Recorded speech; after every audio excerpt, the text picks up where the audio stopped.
Gentlemen,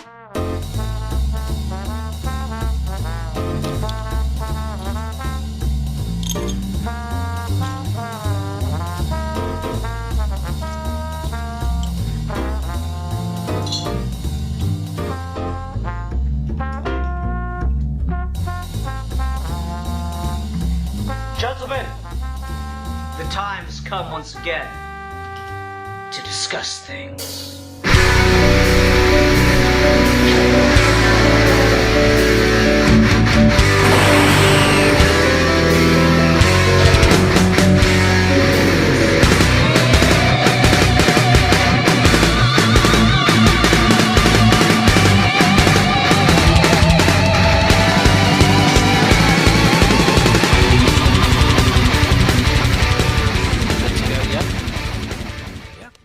Welcome to another episode of Geeky Gentlemen. I am Sid Part 2. Joining me today is... A geek for fun. And a geek for evil. Oh no. So today we're doing another comic review, because we do those from time to time. This was a comic series that Steve Baxi picked. What's the name of this, Steve? So we are talking about The Many Deaths of Laila Starr, which is a 5-issue miniseries that came out in 2020 and 2021, I think is the way it ran. It's written by Ram V, and it's drawn by Philippe Andre, and it's a series that came out of, I want to say it was Boom? I don't remember who the publisher was. It's Boom? Okay. Yeah, it's a Boom series, and it just chronicles the story of the Hindu god of death who loses her job because someone is going to invent immortality. And it's her going through Earth trying to find the person who's going to make her lose her job by making people immortal and trying to kill him. But it's a lot more complicated than that. When this came out, it was a pretty quick success. And I'm excited to see what you guys think of it, because this is probably one of my favorite comics of all time. Like, this is top 10 one of the greatest comics I've ever read. I fucking love it. Oh man. Okay. No pressure, right? I don't know, this is one of those situations where I'm like, yeah, I enjoyed this, and it was cool and interesting. Like, I kind of was mentioning it to someone at work today, that I was like, oh yeah, I'm going to talk about this series, and I kind of explained it, and I like the premise. And so while I certainly did enjoy it, I don't know, greatest comic books of all time, I just don't think I would ever say that, and I'm sure you've got a well-reasoned argument and all this stuff, but it's funny because it just immediately, even though I don't really want to be, it just immediately puts me in the negative.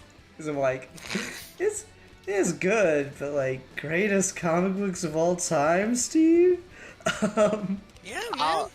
I'll because I feel like there's been a recent trend of Ian always having to be the one to be put in those situations, so I'll come out as well.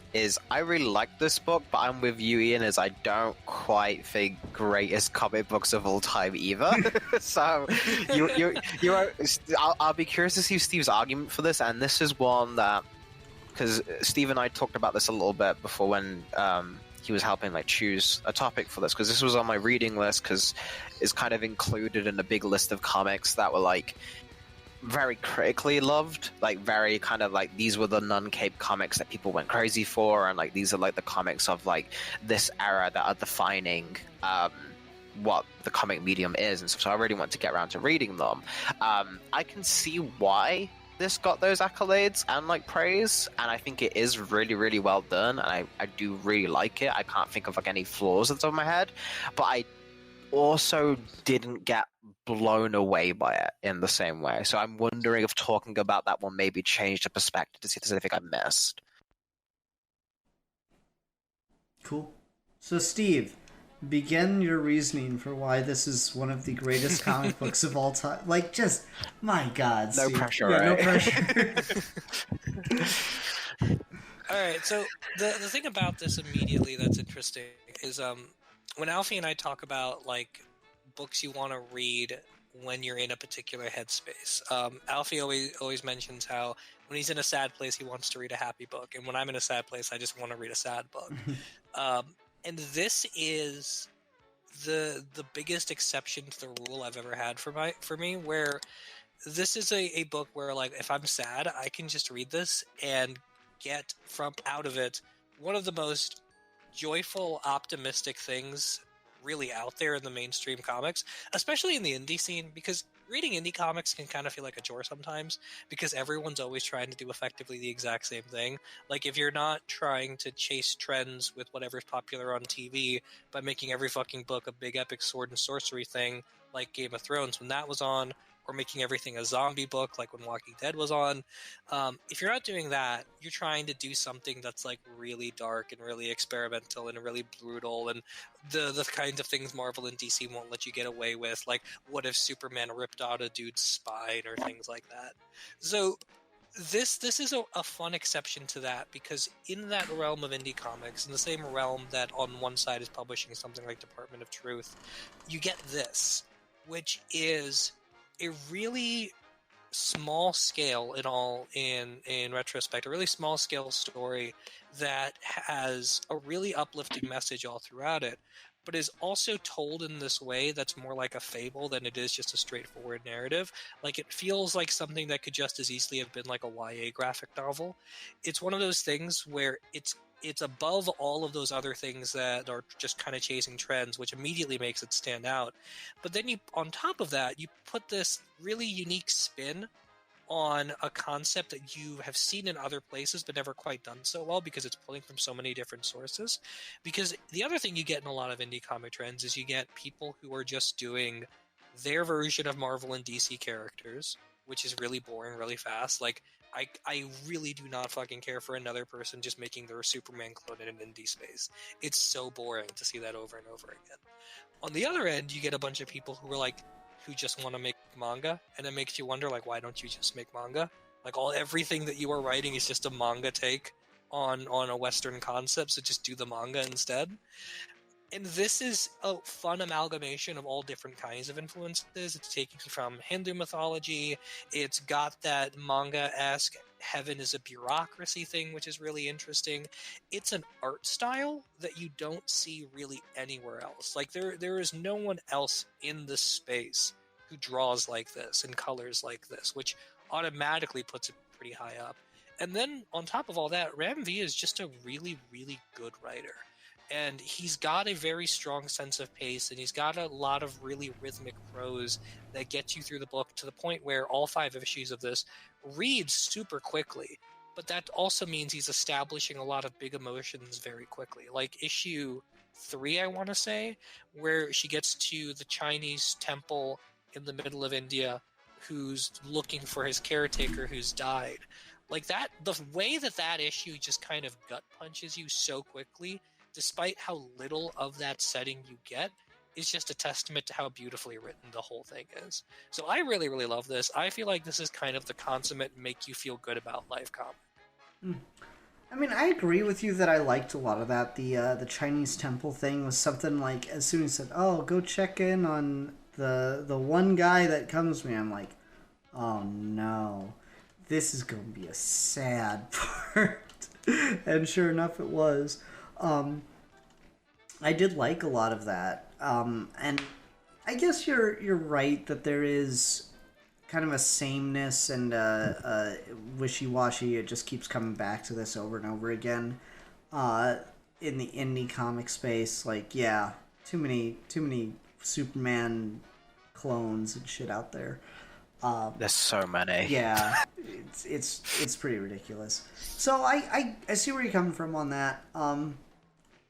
I guess for me, this just was like interesting, but not like groundbreaking or anything. The thing that kept popping back into my head as I was reading this was like, yeah, this is good. It's too bad, like, we've already done a comic where Death is the main character. And no shade to Ram V, but Neil Gaiman, he is not. Oh no, no. This is fighting words. Like, Death from the Endless is interesting, this is infinitely better than Death from the Nah, Endless. get the fuck out. No. Death from the Endless is fine, but Neil Gaiman has one story. Neil Gaiman's one story is stories are important. And he says really nothing but that, except in different words over and over again. Mhm. And Death from the Endless, as just like fantasy goth chick who personifies death, isn't even like his thing. Like, he's borrowed that from older fantasy novels that were made before Sandman. Versus this, where I think it is an entirely original take on the concept of death. It's one that we haven't really seen anywhere. You don't see it in the way Hindu mythology portrays death. You don't see it in Western comics like this. And I think the bigger difference between Ram V and Neil Gaiman is that I think Ram V actually adds something to the genre motifs that he's trying to aid. Because the problem with Neil Gaiman, as much as I like him, is that Neil Gaiman is like really squarely pegged in that British literary scene. So like everything he writes just kind of feels like he's taking notes off of famous British literature, which Alan Moore did too, but Alan Moore had more of his own distinct voice. Like, you put a Neil Gaiman quote next to, like, I'm trying to think of like a British author off the top of my head. Like, you put like a Neil Gaiman quote next to like a Byron quote and it's kind of indistinguishable. There's no originality there, really. Versus this, where I feel like he is actually tapping into a voice that you don't get anywhere else. As far as like comic books go, there are very, very, very few people who write anywhere near like Ram V writes. He is a wholly unique voice compared to Neil Gaiman.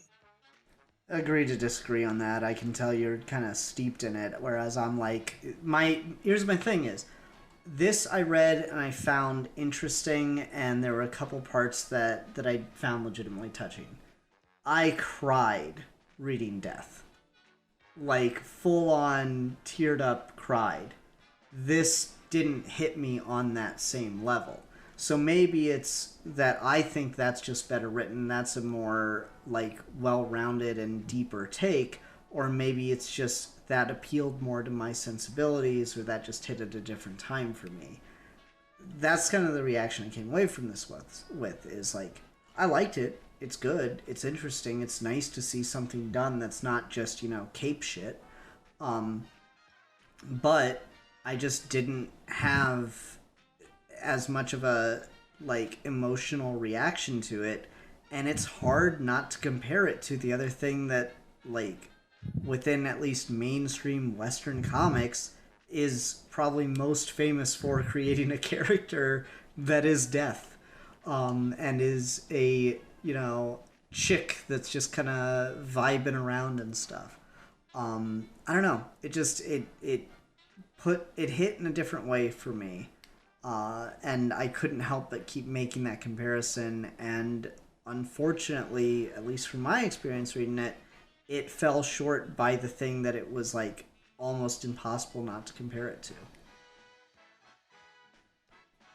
All I'll say is, gentlemen, two bad bitches can coexist. let's just not force these queens to fight. They are clearly going for different vibes. I think that's an interesting conversation though, but it's not one I want to continue because I like both and I don't want to tend. I'm already mad at bad writing. I want to keep the good writers. Have more of this, please. But no, to your point, Steve, about this being a new take on death that we hadn't seen with the similar concept of a death that can live amongst mortals. I do think that is a really interesting idea because you kind of have a lot of high concepts going on all at once with this that are then moved past pretty quickly. And I always like that. The idea of like you can throw in a big idea and you don't need to have that be the sole pitch. It's just there for color. So we have this whole kind of like recontextualization of like Hindu mythology being like an office setting. And then we just moved past. We didn't do anything with that. It's just that. It's just there as like background. It's like the idea of being a job in part of your life. And I really like that. I like that that's not there for like world building. It's just there for character building and like giving you a sense of what this kind of death is like. And then we move past to the opening of the issue where is it Laila or Lalia? Like, how do you pronounce her? Laila. Leela, okay.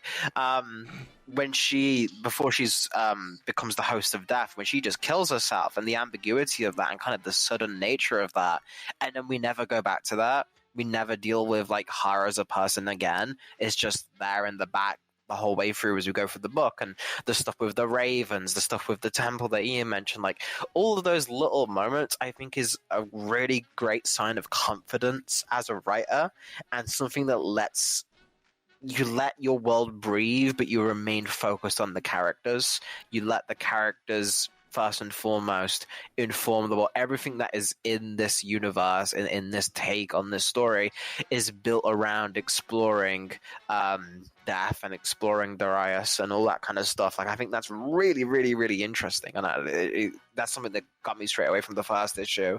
Aside from it just looking gorgeous and the paneling of this, and there's not too many fancy effects, or normally when artists go very, very kind of simplistic, cel shaded with this kind of take, you'll see the panel layouts will be very like twisty turny, and the effects and the lighting will be very crazy, or there will be very crisp, clean line work, and this doesn't really have any of that. This is very kind of sketchy line art, and then it becomes very clean when it wants to be.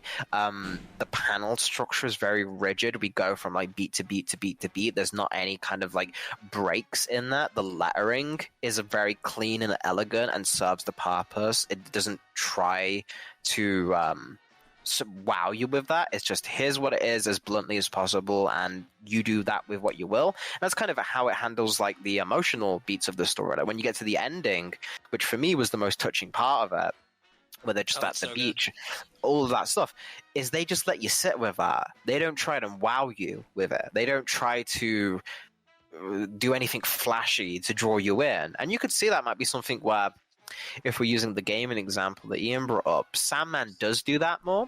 Those type of stories do try to add in here's a trick visually with the panel to really get you. This has thought behind that. This has all these little details if you pay attention to the panels and stuff. But if you don't want to do that, if you just want to kind of live and breathe in the book, it's perfectly fine for you to do that as well. I think that's a really interesting take on this material, and I quite like. It's quite refreshing, because a lot of indie books, I think, try too hard to try and justify the fact that they're not big two, to justify their existence. Like, well, this is something you couldn't get. Where this is like, yeah, this is something you can get, but just because it's very well written and doesn't have to compromise to anything. And I think that's really impressive, and I appreciate that.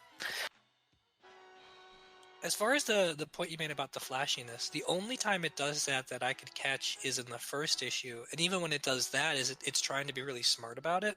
So when she falls from heaven into Laila Starr's body, at that point, the corpse is touching outside of the panel borders. And that's a really cool way to kind of just shorthand the idea that, like, at this point, two worlds are converging. You're breaking the boundaries, and you're getting her inside of a human body. And that's a really cool signifier that something strange has happened. But then from there, when she's running from the people in the hospital, the book shifts to like a first-person view as it's describing how she's becoming exhausted and not realizing what exhaustion is. And that was a really cool trick that they never do again, because they're just kind of getting you grounded in the idea that she's figuring out how to move in first person. Yeah, I liked a lot of that stuff. I don't know, it was one thing that kind of hit for me as an interesting choice that I don't think a lot of other books would have made, and I don't think like I would have made as a writer, is to keep like introducing her to things and then skipping over kind of the shaky legs fish out of water experience that you think would be pretty typical of doing something like this. The fact that like we get her and then she's dead within a couple hours, and then wakes up again, and then lives for a day or so, and then wakes up again, and we just issue 3 has this unknown time skip where she has woken up and she has decided not to go after Darius, or whatever his name is. But instead to just kind of live as a hedonist for an indeterminate amount of time. And yet her life is like intertwined and fated and connected with him, and so they meet again. I thought that was really interesting how that all worked together, but didn't linger, didn't give you anything more than you needed. And that kind of adds to the mythic fable quality of this whole thing. Is like, this is not a story necessarily from a first person perspective. This is looking back and trying to derive the lessons from these individual encounters. And so what she does in her downtime is not important, but those really rare instances where they cross paths is where the story is. And in that way, all of the 5 issues come together like it would be part of some kind of mythology book, where you're only seeing the snippets of the moments that really matter. Mm-hmm. I agree. I liked a lot of the way that was done and handled, for sure. What did you guys think of Death herself as a character? I like the way that this is handled with her as becoming, kind of almost instantly, becoming much more empathetic and much more human. She kind of starts the story with like that corporate world kind of thing, and just immediately thinks herself so much more than, and that seems like that's going to linger for a while until she gets to the point where she's holding the baby and like, it's so easy to kill it. Like, this is the easiest it will ever be. And then just immediately she can't do it, and she just slowly becomes more and more connected, more and more entwined, and more part of the human experience as she continues to live these many lives connected to these people. I thought that was really, really cool. And I like that it takes her a while to kind of acclimate to what death actually means to people who can die. Because for her, it's just her job. She just guides people into heaven or hell, like that's just part of it. But it takes her really an entire issue in the second issue to understand that death means really nothing unless you're someone who can die. Because at that point, it becomes the most important thing in your life. Because what you leave behind becomes the final statement of your life, and you can't really do that if you never die. And so when the crow is guiding her through that moment where Darius has run away, and in retrospect, you're getting the story of how this kid deals with the death of a friend as a parallel to this immortal woman who is effectively a child learning what death means, is really well done. And that kind of goes with me of like, this whole book is very much about the argument and kind of the idea of life being the experiences you go through. The idea that the value of life is like, there's that scene with the girl when she's breaking up with the heiress, and she's like, life is too short to arrive at the end without any broken hearts to show for it. And this entire book just has like bang-up lines like that, like strewn throughout, just like perfect little. You could just have that single line almost be like a short story in of itself. Like it is very, very impressive to be able to do so many of those. And just throughout the entire issues, we get bits like that I think really makes it makes the whole experience feel so much more contemplative, while still having a sense of humor. This book touches on very, very heavy shit, but it's still also kind of goofy, like when it wants to be, and I really appreciate that. Like, it's funny how many times she fucking dies, like, and how like in rapid succession she's just like, yeah, okay, anyway. I just like, I always love every time she comes back and she has to talk to life again. It's like, dude, stop, come on. Like, you seem to be trying for it at this point. And he's like, yeah, I guess, whatever. Like, I think all of that stuff is really, really interesting, but it goes to the idea of like, if you're looking at life as every moment you're having, then yes, you should be aching to have your heart broken. And no one wants that. But once you've had it, you have a richer experience in life. You've been through more. You've tasted more. her whole experience kind of comes down to trying as many different things in life as she can just to live. Like that's that idea of like living isn't just a state of being of when you're not dead, it's when you're interacting with the world around you and you're letting it kind of consume you and burn you up. The whole thing from the perspective of the cigarette, I think, was something I'd never seen before, but it was really, really beautiful. And that idea being the framing for an entire issue of how long will the cigarette last, how many people will it pass around to, how many stories does a cigarette at a party know, and even through That flashbacks. Go ahead. That issue is my favorite in the whole series. The third issue with the cigarette is it's just brilliantly done, from everything from the artistic side of how do you continue to draw panels where the cigarette's in frame that shows that it's the cigarette's perspective, while also maintaining these consistent eye lines behind the people that it's observing, and you go through a whole page following the cigarette, like just on like I'm trying to map that out. It's so brilliantly done.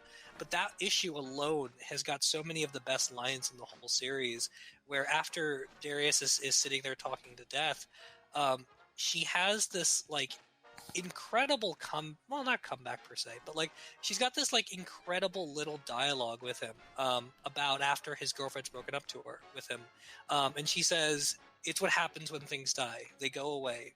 But you don't realize all the parts of you that they were holding up until after. And in the days that follow, the possibilities of what it could have been begin to fall away, leaving you with less each time, more precious, to be savored. Like a cigarette, the point of life is to be smoked."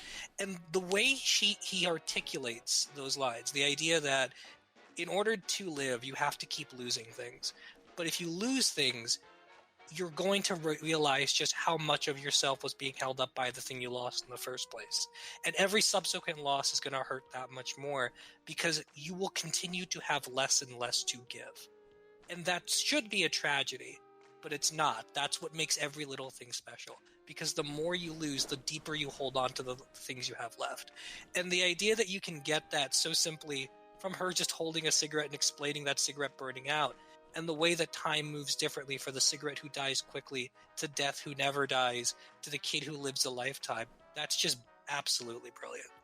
I did think it was really cool to just tell a story from a cigarette's perspective. I think that might be my favorite issue of the series, and I think that like there was a way to do it where it's just everything is just that single issue. It's just the life of the cigarette that we're following. I don't know, man. That was probably the most brilliant move to me of the whole thing. Just, it's such a unique and interesting perspective. It's so simple.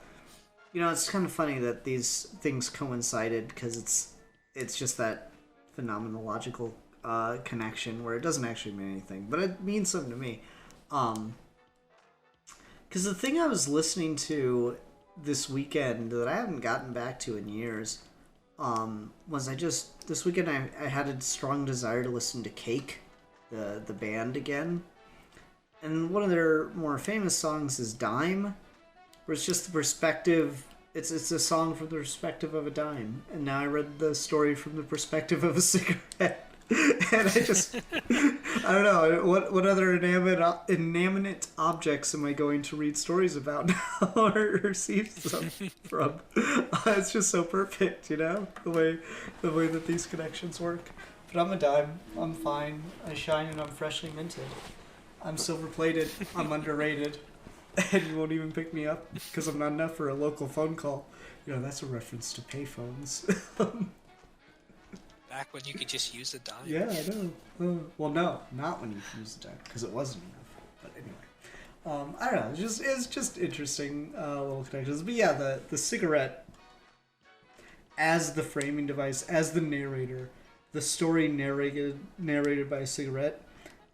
Again, absolutely brilliant. I liked a lot of the just the unique perspectives you got in every issue, because, you know, reading this the first time, you're not really sure what you're going to get going into it. So in issue 1, when she makes a ghost friend, you know, you're kind of like, as a comic fan, especially as someone like when you know you're reading indie and you know that creators have very little time, and that the amount of effort it takes to get these out, they usually want to use everything they set up in the first issue throughout. It's very rare to build something up, set it up, devote time for it, and then throw it away, much less throw it away the very next issue. So the fact that he's got so many like brilliant ideas and concepts and these really surprisingly vibrant characters for what they are, a ghost child, a cigarette, a Buddhist temple, like that's really interesting how those all kind of just they come in, they serve their purpose, and then they are not brought back in the story, which is surprising, because you wouldn't normally do that in a lot of comics, in these, especially within a indie space. And that's why it's so good, is that, like, this is one of those things where it's not playing into any of the familiar motifs you're used to, and it's using each of these things that it sets up as its own device to tell the story that it wants to tell from the very beginning, which is how death causes us to have meaning. And that death could be someone you love, that death can be a friend, that death can be an object, or that death can be a place. And every issue is anchoring those different levels of death so that death itself learns the meaning of life, and it just keeps stacking on top of itself. Like, the idea that the book opens with someone who voluntarily chooses to kill herself is then brought back to death by death to see the purpose of life. Like, that kind of bitter irony is so good. And then from there, you're using all of these little things that are set up, whether it's the cigarette or the temple or the story about how Darius's wife dies, or even the ghost, to get, or even the crow, really, to like get at all of these different understandings of how do you see death from all of these perspectives? How do you see death from the perspective of someone that literally refuses to move on to the afterlife? That the ghost's first thing is that the ghost just has unfinished business, that the ghost still hangs around. The crow doesn't make contact with anything except things that have already died. The cigarette is constantly in a state of just always dying out. The temple is entirely barren except for the one guy who comes to visit it, and the second that guy dies, so does that place. And the idea that one person's commitment to this one area is all that's keeping it alive. And there's a nihilistic way of looking at it, of like, it didn't matter how much that guy tried to maintain that place. The second he was gone, it was going to collapse. And that's bleak, but it's also really kind of beautiful that something could be so irrevocably tied to a person that without that person it can't go on. And the fact that it creates that missing space at the end when it just collapses, that's honestly kind of beautiful. I love that. Yeah, I agree. I thought that was all really, really well done. But it's, again, I think, to the point Ian made earlier, it's very well done, and then it's hard to, when you recognize the craft of something, and it did hit you emotionally, but not past a certain point, you know? I don't know if I'm explaining that well, but, like, when something really, truly hits to the point of, like, say, bringing tears, or Alyssa isn't saying that's kind of reaction, but it's like it feasibly could get there, you know? That's a very hard thing to talk about, because then you don't want to say, oh, they did something wrong, because they didn't do anything wrong. It's just it didn't get there. And I feel like we had a similar conversation about this, about something else on the show. But like, I don't know, that's like a very interesting thing to walk away with something like that, where you're like, everything this does is like perfect, but why wasn't it for me in the specific like sense, kind of thing? Or is this the intended, am I trying to project a feeling from someone else's experience that isn't what my experience is, and it's kind of clouding my own experience with the book because I'm trying to feel what someone else got from it, if that makes sense? Or also just like trying to figure out in your own experience where the end to the story is, because I don't think every book or every piece of art needs to be relatable to a person in order for them to appreciate it, because so much of good art is just designed to assume that you have empathy already and then go from there.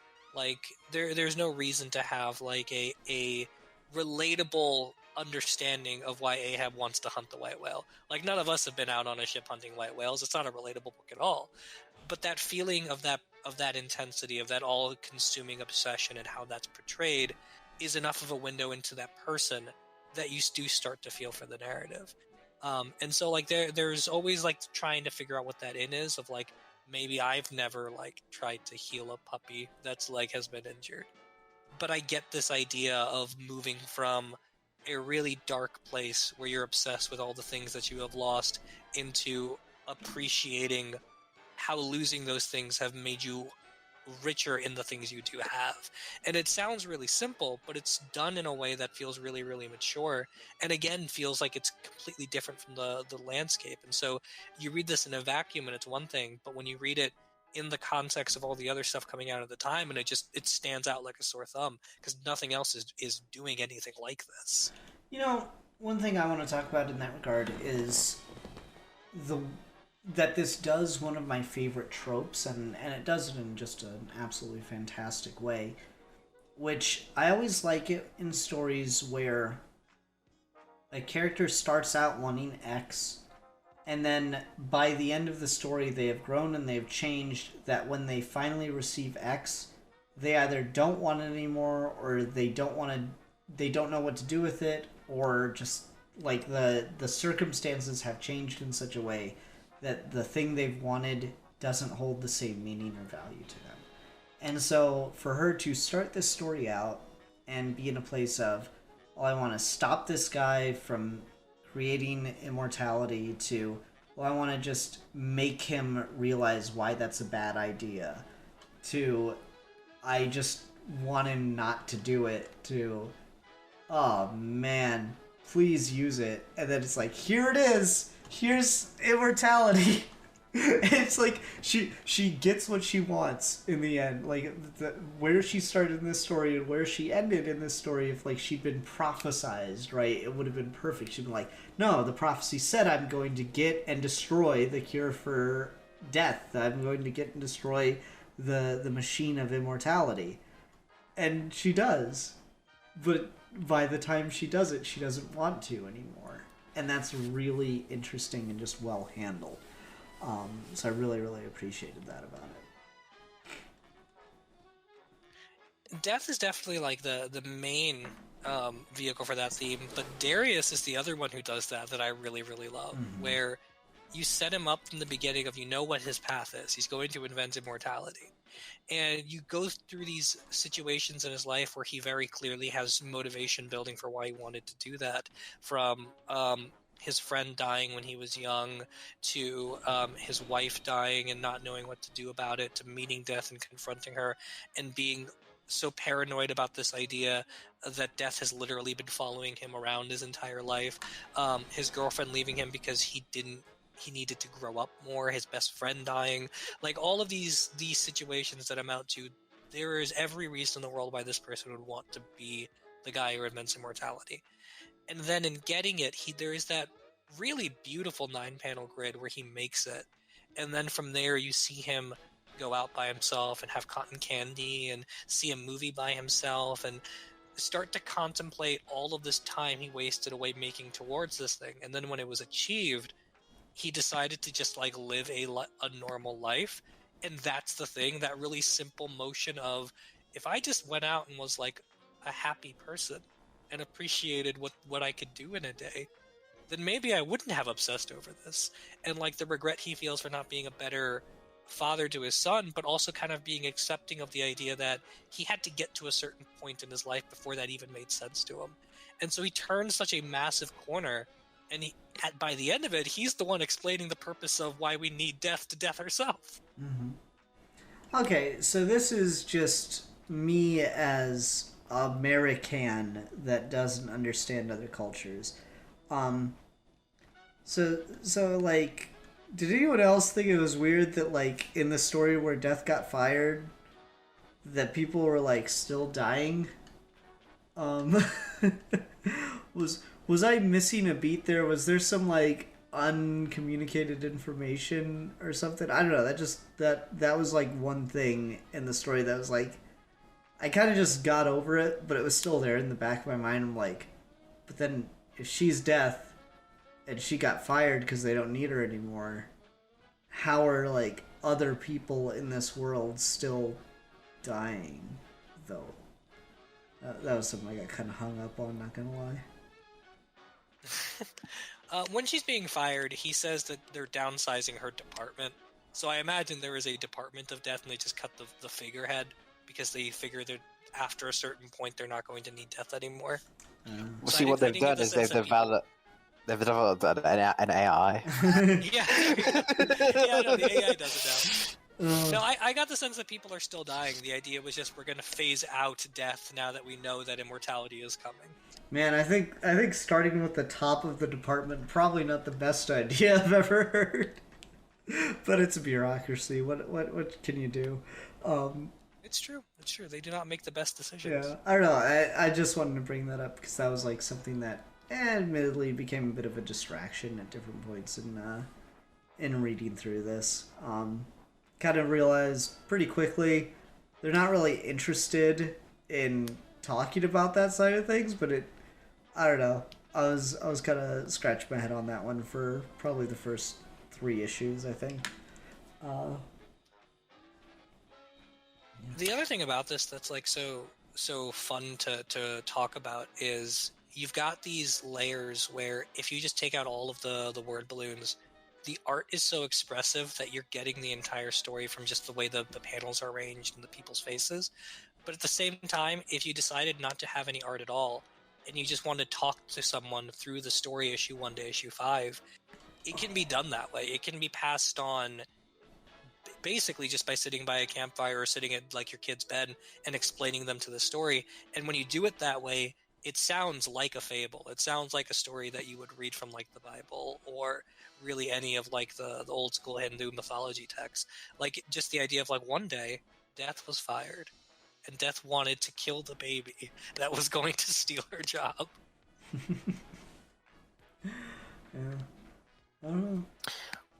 What the thing that sticks out to me as well that I want to talk about, because we mentioned him a little bit and then we kind of sidetracked, but I think as a character as well, and the idea is that Dyrus would be like, you could make his story the protag, like, and he is basically the dual protagonist of this. But the idea of just a guy who throughout important parts in his life meets death, but never for himself until the very end. It's always in relation to key events in his life and his understanding of death, going from a child's first reasoning to it, to the death of a friend, to the death of a relationship, to the death of a wife, to finally his own. I think that's really compelling as a pitch, and the fact that that's sandwiched with just as equally a compelling a pitch, and they've just the same book is kind of crazy to me, that you can just have that be the thing and you get to focus on both sides of the things. Because the part that really got me, because I really like the first issue, but the part that really is like, oh, okay, this is something special, was when we introduced Dyrus and he talks about Bardhan, the friend he has who is the worker, who has to toil the fields for his family, effectively just like the lower class citizen and the segregation of that. All of that stuff I think is really, really compelling in that very childlike fable friend, which you've seen many times before, of the child who befriends the person and sees like them as a immovable person. The idea line I really like is responding with the gentle patience of a man made of stone, and how he's drawn, where his arms seem to go on forever. I think is like a really compelling visual and makes his death in like a couple panels extremely sad. And that's very good, because then when we go with the other kinds of death, it's not given that, and I don't think that it's in the sense of like, oh, we couldn't make that hit as emotionally just as many times. I think this book's very smart at knowing how to write to depict what it felt like at that specific age in your life, what it feels to be a kid dealing with death is a lot bigger in certain ways and a lot smaller and simpler in certain ways than it is to be a grieving husband, angry and furious, and then an old man who's kind of just made peace with it and wants to say his final things, but mostly just laughing and happy. Like that, the happiest we see Dyrus this entire book is when he's gonna die. He's like smiling more. He's making jokes more. He's drinking more. He seems to finally be content. Just helping animals and doing those good deeds and trying to make amends with his son.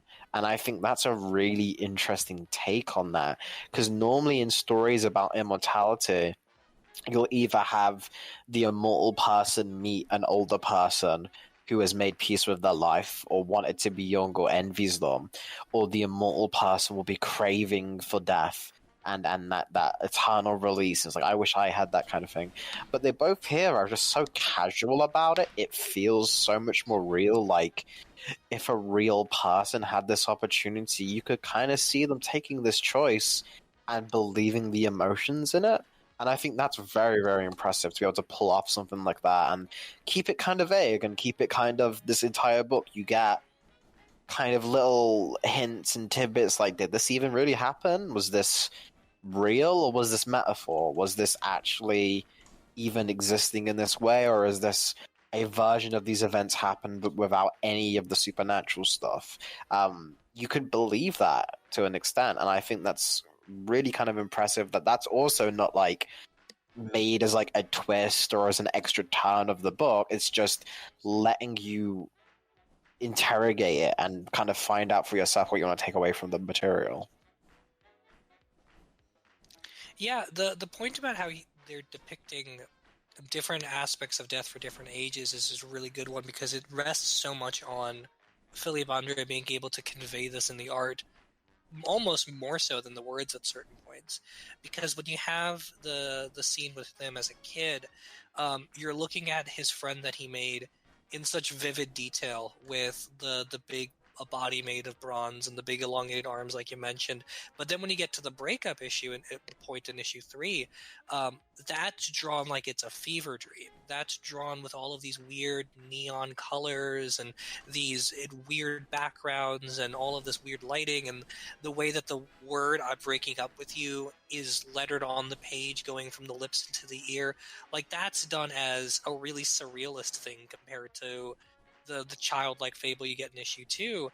And then in issue 3, when he's talking about his dead wife, and the penciling just becomes so much more detailed, and you're getting like this really intense emotion in his face and in his eyes, and you get like this very classic comic movement of, you've got these 5 panels stacked on top of each other, and they're close to begin with, but they're slowly moving closer together. But at the same time, as he's getting angrier with her, the coloring is progressing from these more earthy tones to these really vivid and intense reds as he's like literally yelling in her face. All of that stuff is so well done, and there is a level of this where it seems so simple when it's all put on paper, but the idea that you did have to like go through and script this just points to how much intentionality is behind it. The thing about the fact that Darius could have been his own character, I'm sure that was partly on purpose, because not before, but a couple years before he did this book, Remvi did another book with a similar creative team. I don't think everyone was the same on that one, called Graffiti's Wall, which is about a bunch of kids who are growing up in India and going their separate ways. And the main character of that book has a lot in common with Darius, and the same sort of arc of, as you grow older, you start to slowly lose the friends you've made along the way, and how you deal with that is done in way more detail there. And I think part of the reason Darius is not the main character of this book is because he was basically the main character of that book. I guess that makes sense. Yeah, I didn't know that. Steve with the hot behind the scenes things. I guess I'm curious for you, Steve.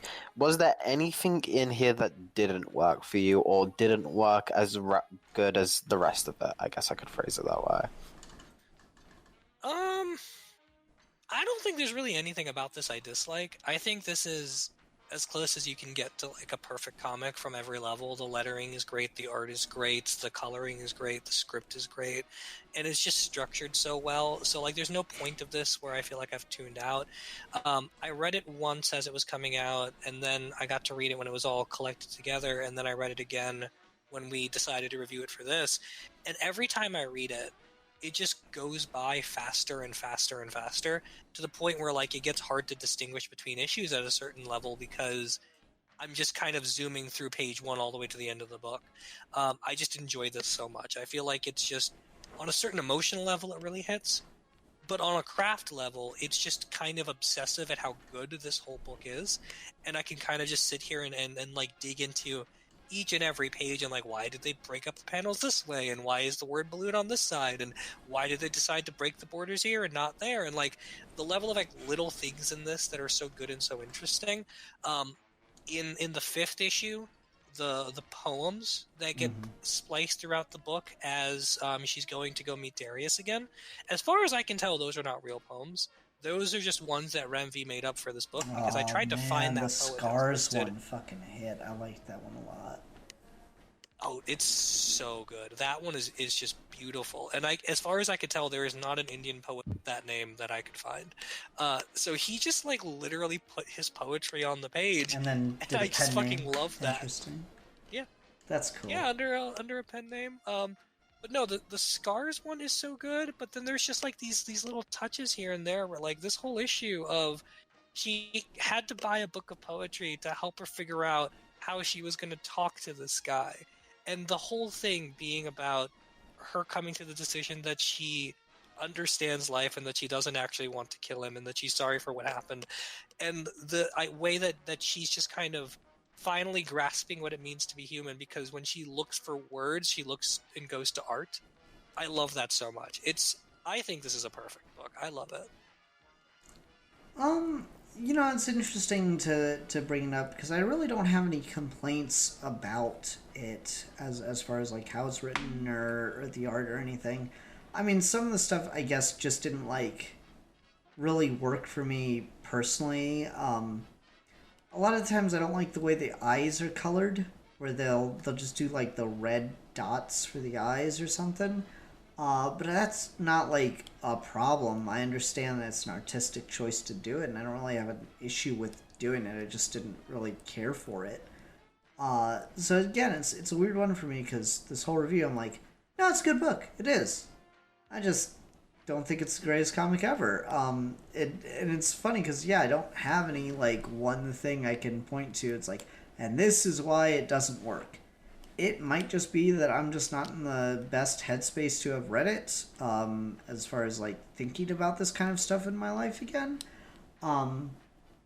It might be that this just didn't speak to me on that level, and that's just kind of, so it just doesn't really have anything for me to really take away from it as hard as it did for you, Steve. So I don't know, it's an interesting one, because when Alfie asks, is there anything about it that doesn't hit for you, I'm like, no, there's nothing about it that doesn't hit for me, except for the fact that the book just overall maybe doesn't quite hit for me. Alfie, did you have anything like specific that was like an active complaint? No, that's what I was kind of hoping someone else would. I guess, but that's pretty cool though, right? Like that, and I guess talking about it as well, I think this is a book that maybe needs to sit with you a little longer. You know, it feels like this is one that's like, oh, I read that and I had a good time. And then, like 5 years' time, pick it up again. It's like, oh, I needed to hear it at this time of my life or something like that. Like, I would be very interested in the reaction I would get reading this book close to some form of death. You know, like some form of, even if it was like a celebrity death or something like that. Like, I think it's kind of designed to exist on the shelf for that purpose, to help you get through those emotions and to kind of process them and to kind of have something well written, bright, but honest, earnest, raw. Like, it doesn't pull any punches, but it's also not trying to punch you. It's just having a conversation with you, and like, are you going to be an adult and talk to me back about it? And I really respect that, and I think that's a really cool book to exist like that. It doesn't have to bring me to my knees in tears, like from just reading it, but it can make me think a little bit more about these things, and kind of like the feeling of this book is kind of like, I imagine the image that like is in the end of the final pages, where you're just kind of walking on a beach. You're walking on the beach, you're not really having like a big smile on your face. You're not really like giggling, you're not really like crying or anything. It's not like a giant emotion, but it's a very kind of specific, kind of peaceful feeling. And I think that's what this book conveys. So maybe that's the key. Maybe that's the in for me. But that's just kind of me thinking out loud. Cool. Yeah. Beaches be beaching, I guess. Well, I'm glad we all liked it. Yeah. No, I'm glad we liked it. it's one of those things where it's not that like I'm gonna disagree with you about it being a good book. It's just, I don't know. I guess it just didn't quite earn the level of distinction it did for you. From me. Something like that. No, that sentence worked. That was fine. Sorry. Steve, I'm curious because I know you have different things about this as well. Have you read like critical pieces about this book? And because instead of the craft itself, do you think the kind of indie darling reputation that this book is good, or do you think they've kind of like what's your thoughts on that, how big it blew up in that scene specifically? Well, it's weird because it seems like there were two main audiences that have talked about this book. The one audience is the critics that resonate with this material because they have some kind of in with the writer, or some kind of relationship to the subject matter. And so, like, when you have that already, when you're someone that like understands not only death, but like a culture or a time and place or a setting that you don't get to see in comics, written by someone from there as well, it kind of hits on a different level. And so you want to try elevating it from that perspective of like, this is an Indian guy writing an Indian story with Indian mythology in a mainstream American publication, and that's kind of hype on its own. Forget about the fact that it's also just really fucking good. But then there are the other pieces that kind of like try to westernize its ideas, where they're not really able to engage with the ideas of death that Ramvi is putting out without putting them in the vocabulary of Western ideas about how to deal with death. And those pieces are not bad. It's just, it sort of feels like it sort of does a disservice to it of like, you really don't want to be talking about like a French dude's philosophy of death when talking about Ramvi's idea of death, because it feels kind of reductive in that way. So the two critics pieces feel kind of like they're at odds with each other, where like one is sort of trying to appreciate it for the miracle of its existence, and another side is trying to appreciate it but lacks the language for it. But in the middle of all of that, I think that there is a really healthy audience for this. I think this book sold really, really well. It also retroactively allowed a lot of the other indie stuff that Ramvi has done to sell better, because this one came out initially as a paperback, but it sold well enough that it got a deluxe hardcover recently, which is really cool. But then people reading this also ended up going back and reading stuff like Graffiti's Wall or These Savage Shores, which is a really, really good story too. And this book operates on a different emotional wavelength than those, where like These Savage Shores is like a really, really dark kind of angry book about colonialism versus this, which is a lot more optimistic. So that kind of stuff is all interesting. Ramvi is very online, not in the same way like James Gunn is, where he's responding to all of his trolls, but the dude clearly has like a Google alert set up for his name, because you don't have to tag him for him to see your tweet and retweet you, just because he seems to be following his name a lot, which is kind of funny. So I get the sense that like he's read all the think pieces about this book too, which is kind of fun. But yeah, I mean, I thought this was received very well. I'm glad that people really liked it when it came out. I'm glad that it got a bunch of award nominations. The thing about it is, I feel like there was a point to strike where the iron was hot with this book, where after this came out, all of the hype was on the next thing Ramvi was going to do. And the next book was called, what was it, Radio Apocalypse or something like that? But basically, because Ramvi's really into music, he was going to do another series that started as an indie that had a first issue come out pretty soon after this, and people were really excited about that. But then almost immediately they had to put the book on hiatus, and I don't think it ever got past the first or second issue. And so, like, all of the momentum from this didn't translate into that book being able to be done. The letterer who does a lot of his books basically stopped working for a while because he was just so burnt out, and so that put that book on the back burner too. And so instead of all the momentum translating to more indie work, at that point he then went on and started writing Detective Comics, which I'm fine with because the detective run he's doing is some of the best Batman work ever. It's so fucking good. The latest issue where Bruce is just walking through the cemetery talking about what's going to happen when he dies, and he's got that line where he's like, who will remember the roses? Like, that shit hits super hard. So I'm not sad about Remvi having to write Batman instead of more indie books. But there is a world where a part of my brain is like, it kind of sucks that the guy who got really, really big off of this book, who had a ton of momentum, wasn't able to translate it into more indie work and had to just keep doing superhero stuff. Which is, I'm sure, not a bad thing for his wallet, but it is sort of a depressing thing about the reality of indie comics, which is it doesn't matter how much your one book sells, it's not going to translate into immediate success unless you can have a massive amount of output in a short amount of time, which most people are just not capable of. Like, most people are not Sean Phillips, who can draw 20 pages in a week, literally.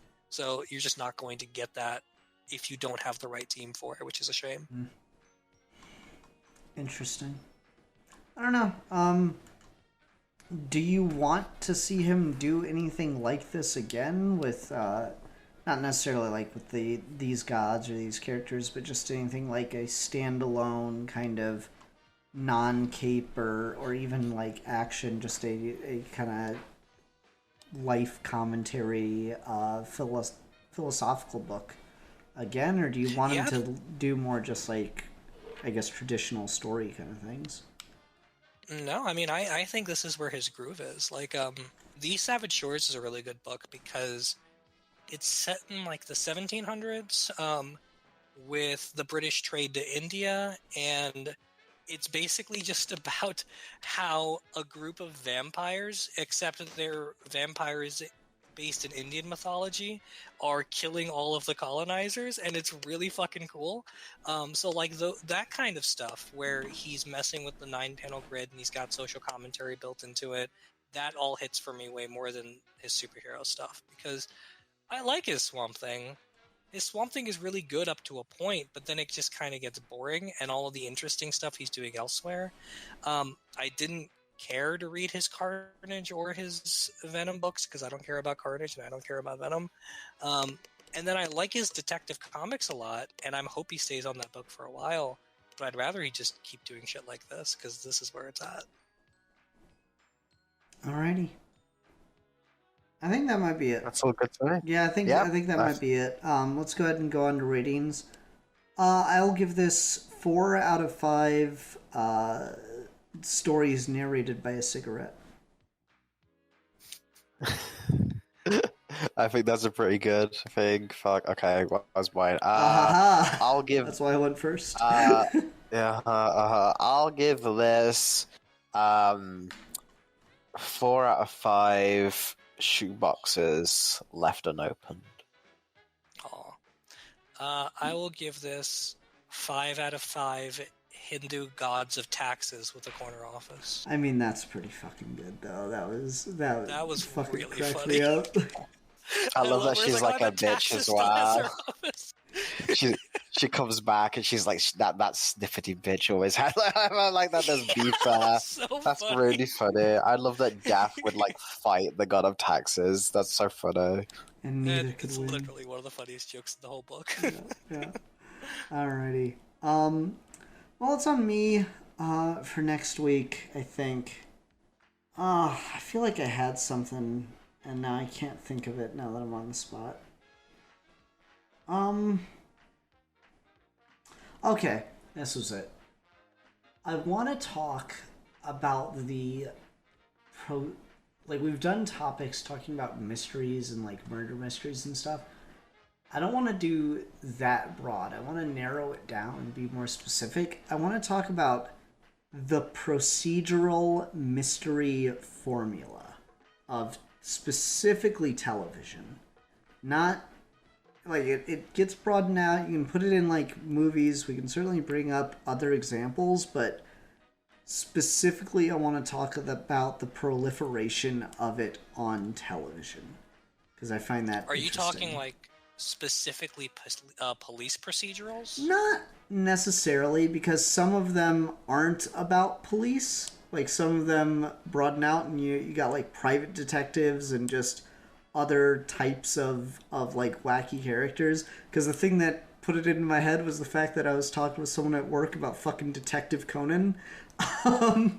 Which is, the Japanese decided to do a murder mystery procedural, and they just had to be fucking anime about it and make him into a 5-year-old kid who's not really a 5-year-old kid. He's a teenager that got turned into a 5-year-old kid.